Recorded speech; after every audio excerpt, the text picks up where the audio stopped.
Halo, perkenalkan nama saya Aris, saya kelas A13 semester 4, program studi pendidikan guru sekolah dasar.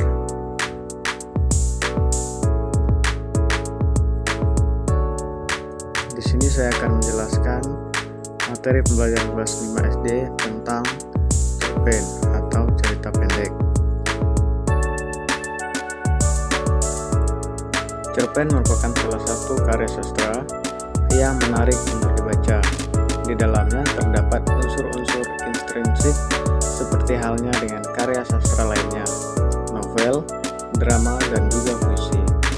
Unsur-unsur yang dimaksud yakni tema, alur, latar, penokohan, sudut pandang, dan amanat. Unsur-unsur tersebut merupakan kesatuan untuk mendapatkan makna cerpen. Untuk mendapatkan unsur-unsur tersebut secara utuh diperoleh dari kegiatan membaca. Kegiatan membaca tidak hanya sekedar membaca kata demi kata atau kalimat demi kalimat, paragraf demi paragraf, tetapi diperlukan keterampilan membaca. Membaca pada hakikatnya adalah satu kegiatan memahami pembacaan atau bacaan yang kita baca, memperoleh informasi atau pesan yang terkandung di dalam bacaan.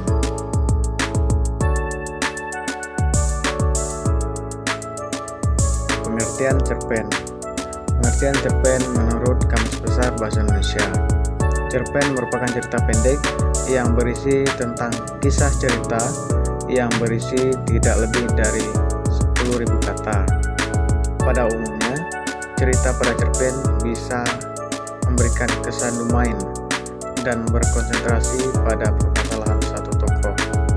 Menurut Kamus Besar Bahasa Indonesia, dalam cerpen tidak ada cerita hingga 100 halaman.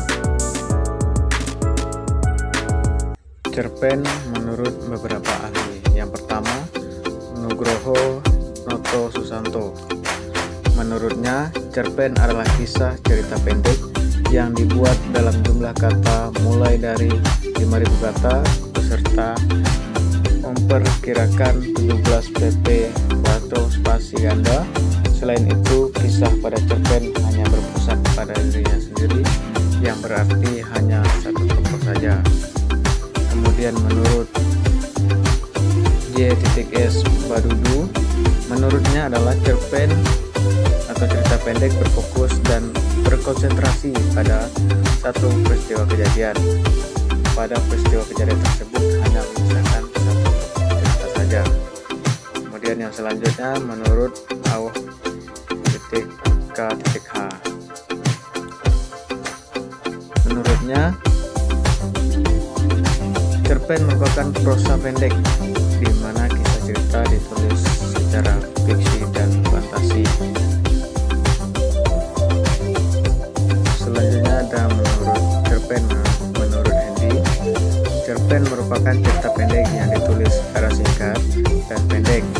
Tulisan pada cerpen tidak diceritakan terlalu panjang serta berisi tentang kisah narasi tunggal. Kemudian menurut A. Bakar Hamid, menurutnya cerpen merupakan cerita pendek yang memiliki ciri-ciri seperti jumlah kata yang sedikit antara 5.000 hingga 10.000 kata. Dalam satu cerpen hanya memiliki satu karakter tokoh saja. Selanjutnya, struktur cerpen. Pada cerpen biasanya terdiri beberapa struktur yang diperlukan sebagai elemen dasar dan tambahan. Struktur tersebut sangat diperlukan ketika menyusun sebuah cerpen. Ada beberapa elemen dasar untuk membangun sebuah cerpen. Yang pertama adalah abstrak. Abstrak merupakan pemaparan gambaran awal dari cerita yang dikisahkan. Pada cerpen, abstrak biasanya digunakan sebagai pelengkap cerita. Maka dari itu, abstrak bersifat opsional atau bisa jadi tidak ada pada cerpen tersebut. Kemudian yang kedua, orientasi. Pada orientasi cerpen biasanya penjelasan latar cerita seperti waktu, suasana, tempat, dan lokasi yang digunakan dalam penggambaran cerita cerpen. Kemudian yang ketiga, komplikasi. Komplikasi menjelaskan tentang struktur yang berkaitan dengan pemaparan awal suatu masalah yang dihadapi oleh tokoh. Watak dari tokoh juga dijelaskan pada bagian ini. Selain itu, pada komplikasi juga menjelaskan urutan kejadian yang berhubungan dengan sebab dan akibat. Kemudian yang selanjutnya, evaluasi. Pada bagian evaluasi ini terjadi konflik masalah yang semakin memuncak. Konflik mulai memicu bagian klimaks dan mendapatkan penjelasan atas masalah yang terjadi. Kemudian yang kelima, resolusi merupakan bagian akhir permasalahan yang terjadi pada cerpen. Pada bagian ini terdapat penjelasan dari pengarang mengenai solusi permasalahan yang dialami tokoh. Kemudian yang terakhir adalah koda. Koda merupakan nilai atau pesan moral yang terdapat pada sebuah cerpen yang disampaikan oleh penulis kepada para pembaca. Pesan moral yang disampaikan sesuai dengan jenis cerpen. Selanjutnya ada jenis-jenis cerpen. Yang pertama, cerita pendek. Seperti yang kita ketahui, cerita pendek adalah jenis cerita yang kurang dari 10.000 kata panjangnya. Jenis pertama dari cerpen adalah cerpen pendek atau cerita pendek. Dan seperti namanya, cerita pendek yang satu ini cenderung lebih pendek daripada jenis cerita pendek lainnya. Panjang kata dari cerpen atau cerita pendek yaitu sekitar 500 hingga 700 kata. Karena fiktif yang satu ini biasanya digunakan untuk menjelaskan sebuah kejadian dengan bahasa yang singkat, padat, menarik perhatian, dan efektif. Bagian pembukaan biasanya sangat sedikit, sekitar 1 hingga 2 paragraf, lalu masuk ke bagian konflik inti. Bagian akhir juga biasanya lebih sedikit daripada jenis cerpen lainnya. Kemudian yang kedua, cerpen sedang. Jenis cerpen pendek atau cerpen yang kedua yaitu cerita pendek sedang yang biasanya memiliki panjang sekitar 700 hingga 1000 kata panjangnya. Cerpen sedang juga bisa ditemui dengan mudah pada buku-buku pelajaran sekolah karena dianggap primitif dan menarik perhatian. Cerpen sedang sedikit lebih panjang daripada cerpen pendek, sehingga bagian pembukaan juga lebih panjang sedikit daripada cerpen pendek. Selain itu, penokohan dari tokoh yang diceritakan bisa dijabarkan dengan kalimat yang jelas. Tak hanya itu, cerpen sedang biasanya digunakan untuk menjelaskan cerita dengan lebih mendetail. Kemudian jenis cerpen yang selanjutnya adalah cerpen panjang. Jenis cerpen yang terakhir yaitu cerpen panjang. Cerpen yang satu ini biasanya dibuat dengan panjang sekitar 1000 kata atau lebih, dan bahkan ada sebuah cerpen yang dibuat mendekati 5.000 kata atau bahkan 10.000 kata.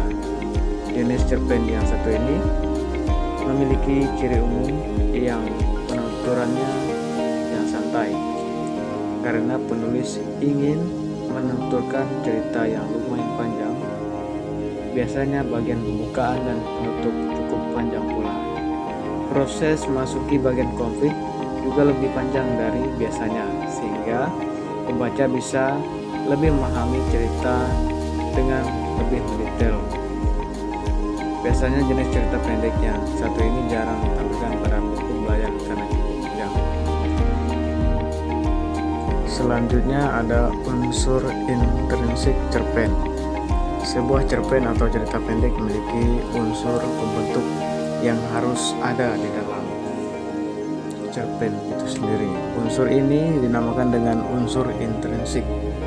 Unsur intrinsik akan membangun kisah cerita yang ingin disampaikan oleh penulis. Ada beberapa unsur intrinsik. Yang pertama itu tema.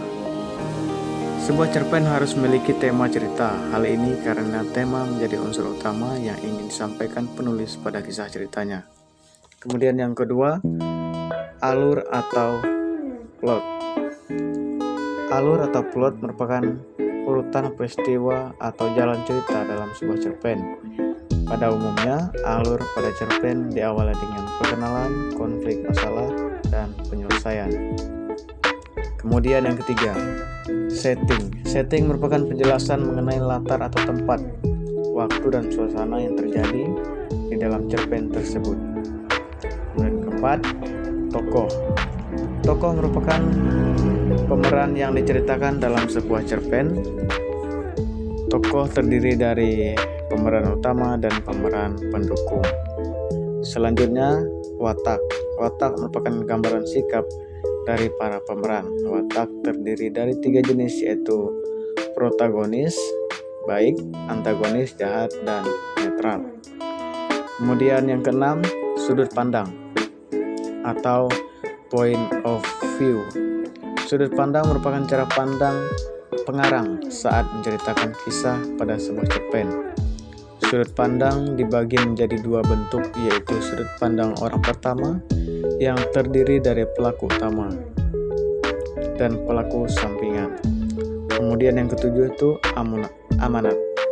Amanat merupakan pesan moral atau pembelajaran yang disampaikan oleh penulis kepada pembaca.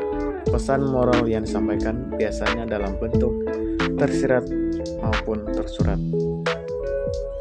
Bukan hanya penulis cerita pendek saja yang memiliki unsur-unsur tersebut. Penulisan karya lain juga memerlukan aturan-aturan di dalamnya. Kemudian unsur ekstrinsik cerpen.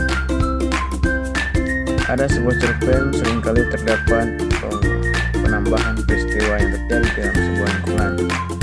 Hal tersebut dinamakan dengan unsur ekstrinsik atau unsur yang berasal dari luar untuk membangun sebuah cerpen. Selanjutnya ada kaidah kebahasaan cerpen. Cerpen memiliki ciri-ciri kebahasaan yang dapat dilihat melalui pemilihan gaya bahasa dan diksi yang digunakan. Pada cerpen, umumnya penulis menggunakan pendeskripsian tokoh secara kuat. Hal ini akan membantu menggambarkan suasana yang tepat dan sesuai dengan cerita.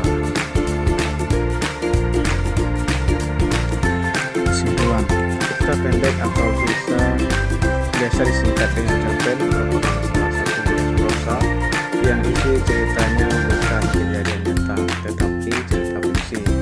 Cerpen cenderung singkat, padat, dan langsung pada tujuannya dibandingkan karya-karya fiksi lainnya yang lebih panjang seperti novelet maupun novel. Demikianlah video pembelajaran yang dapat saya sampaikan. Terima kasih bagi yang sudah menonton dan sampai jumpa.